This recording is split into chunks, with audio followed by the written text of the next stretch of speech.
টানা বৃষ্টি ও ভারতের উজানের পানিতে নোয়াখালীতে যে বন্যা সৃষ্টি হয়েছে, এমন বন্যা দীর্ঘ ৭৫ বছরেও দেখেনি এই এলাকার মানুষজন। ভয়াবহ এই দুর্ভোগের মাঝে দেশের সব শ্রেণীর মানুষ সাহায্যের হাত বাড়িয়ে ছুটে গেছে বন্যার্ত মানুষের পাশে। তবে ত্রাণ ও খাদ্য সহায়তা সুষ্ঠু বন্টন না হওয়ায় বন্যা কবলিত এলাকার অনেকেই খাদ্য ও নিরাপদ আশ্রয়ের সংকটে ভুগছেন। তবে এই সময়ই হিজবুত তৌহিদ এক নজির সৃষ্টি করেছে। যখন মানুষের ঘরে খাবার নেই, থাকার জায়গা নেই, তখন হিজবুত তৌহিদ সেই সকল মানুষের পাশে দাঁড়িয়েছে।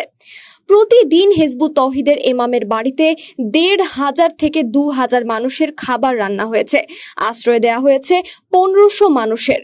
প্রতিদিন লক্ষ লক্ষ টাকা ব্যয় হয়েছে বন্যার্তদের জন্য। নোয়াখালীর এই ভয়াবহ বন্যায় হিজবুত তৌহিদের ইমামের বাড়িতে কোমর সমান পানি। নৌকাতে চলাচল করা ছাড়া আর কোনো উপায় ছিল না।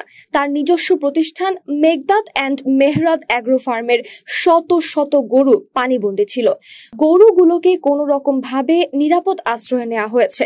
তবুও এই বন্যার কারণে ১০টি গরু মারা যায়, যার বাজার মূল্য ৩০ লাখ টাকা। হিজবুত তৌহিদের ইমামের যতগুলো উন্নয়নমূলক প্রতিষ্ঠান ছিল, সেগুলো বন্যায় ব্যাপকভাবে ক্ষতিগ্রস্ত হয়েছে।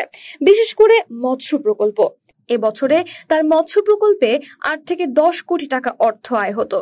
তবে এই ভয়াবহ বন্যায় দিঘিগুলো পানিতে ভেসে গেছে, তলিয়ে গেছে নুরুল হক উচ্চ বিদ্যালয়। বিভিন্ন পত্রপত্রিকায় নিউজ হয়েছে, দেশের পূর্বাঞ্চলীয় নোয়াখালীতে ভয়াবহ বন্যায় সবচাইতে যে স্কুলটি ক্ষতিগ্রস্ত হয়েছে, সেটি সোনাইমুড়ির চাষিরহাট নুরুল হক উচ্চ বিদ্যালয়।